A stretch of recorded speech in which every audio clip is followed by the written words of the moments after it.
সবাইকে জানাই শুভ বিজয়া। আজ আমার চ্যানেলে যারা নতুন আসলে তাদের সবাইকে স্বাগত। ভালো লাগলে অবশ্যই সাবস্ক্রাইব করে নিও, খুব সহজে শিখিয়ে দেব নতুন নতুন রান্না। আজ মুনিয়ার হেসেলে আছে গুড়ের নাড়ু। যারা কোনোদিন করনি তাদের হয়তো মনে হবে গুড়ের নাড়ু খুব বোধহয় কঠিন, কিন্তু যেভাবে আমি শিখিয়ে দেব, যে পদ্ধতিতে আমি শিখিয়ে দেব, পুরোটা যদি ফলো করো অবশ্যই এটা খুব সহজে হয়ে যাবে। চলো ঝটপট শিখিয়ে দিই কিভাবে করবে গুড়ের নাড়ু। দুটো নারকোল ভালো করে কুড়িয়ে নিয়েছি এবং চেপে চেপে বাটির মধ্যে মাপ করে নিচ্ছি। আমার এতটা হয়েছে 2 বাটি, দুটো নারকোলে।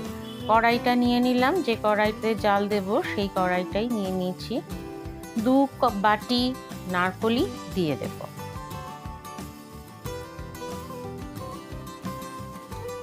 দু বাটি নারকোল নিয়েছি মানে আমি 1 বাটি গুড় নেব।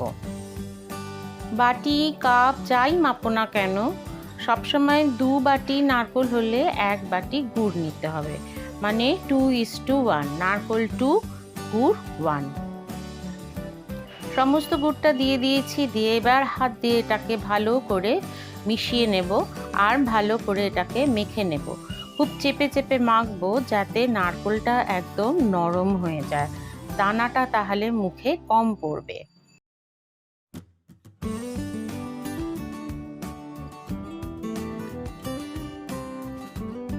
দেখো মাখতে মাখতে এইরকম হয়ে যাবে চেহারাটা। প্রথমে মিডিয়াম ফ্লেমে বসাবো, কখনোই হাই ফ্লেমে দেবে না। গুড় পুড়ে গেলে কিন্তু একদম বিচ্ছিরি খেতে হয়ে যাবে, তেতো হয়ে যাবে এবং রঙও কালো হয়ে যাবে, সুন্দর লাল হবে না। এবার আস্তে আস্তে এটাকে লো ফ্লেমে দিয়ে দেব। আবার যখন মনে হবে যে নাট বেশি ঠান্ডা হয়ে গেছে তখন আবার মিডিয়ামে দেব, কিন্তু একভাবে নেড়ে যাব, কখনোই এটা হাত বন্ধ করলে চলবে না। দেখো আমি একটা প্যাটার্নে এটাকে নেড়ে যাচ্ছি, নিচ থেকে ওপরে তুলে আনছি, আবার ওপরেরটা নিচে পাঠিয়ে দিচ্ছি, নিচটা যাতে লেগে না ধরে, গুড় খুব তাড়াতাড়ি লেগে যায়, তাই এইভাবে সমানে নাড়তে থাক।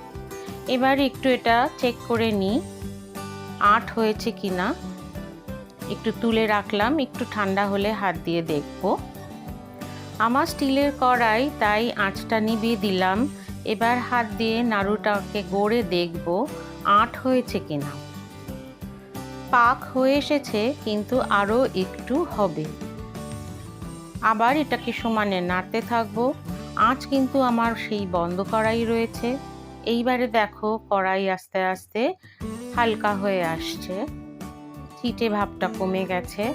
আর এই দেখো এইভাবে নাড়লে কড়াই থেকে ছেড়ে আসছে, তার মানে এইবার আমার পাক কমপ্লিট হয়েছে। নিচে এবার নামিয়ে নেব। শেষের 2-3 মিনিট তোমরাও আঁচ বন্ধ করে দিয়ে সমানে নাড়তে থাকবে আমার মতন, তাহলে কি হবে, নারকেলটা ঠান্ডাও হবে, পাকটাও ভালো আসবে। এখন দেখো আমার হাত দিতে কিন্তু কোনো কষ্ট হচ্ছে না, অথচ খুব সুন্দর পাক ধরে নিয়েছে। এইভাবে হাতে নিয়ে ঘুরিয়ে ঘুরিয়ে একটা গোল নাড়ুর শেপ দিও। কে কত বড় করবে বা ছোট করবে সেটা সম্পূর্ণ তোমাদের উপরেই। আমি ধরে নাও 2 টেবিল স্পুন মতন নিয়েছি একবারে। মুঠোর মধ্যে বেশ জোরে জোরে চাপ দিয়ে গোল পাকিয়ে নেব, তারপরে 2 হাতের সাহায্যে এইভাবে ঘুরিয়ে ঘুরিয়ে সুন্দর গোল একটা শেপ দেব। এইভাবেই সব নাড়ু গড়ে নেব। একবার সাহস করে বানিয়ে ফেলো খুব অল্প পরিমাণে। 1 কাপ নারকেল নাও, 1/2 কাপ গুড় নাও, বানিয়ে ফেলো। একবার ভয় কেটে গেলেই বারবার বানাবে। বন্ধুরা এইভাবেই পাশে থাকো, ভালো খাও, ভালো থাকো।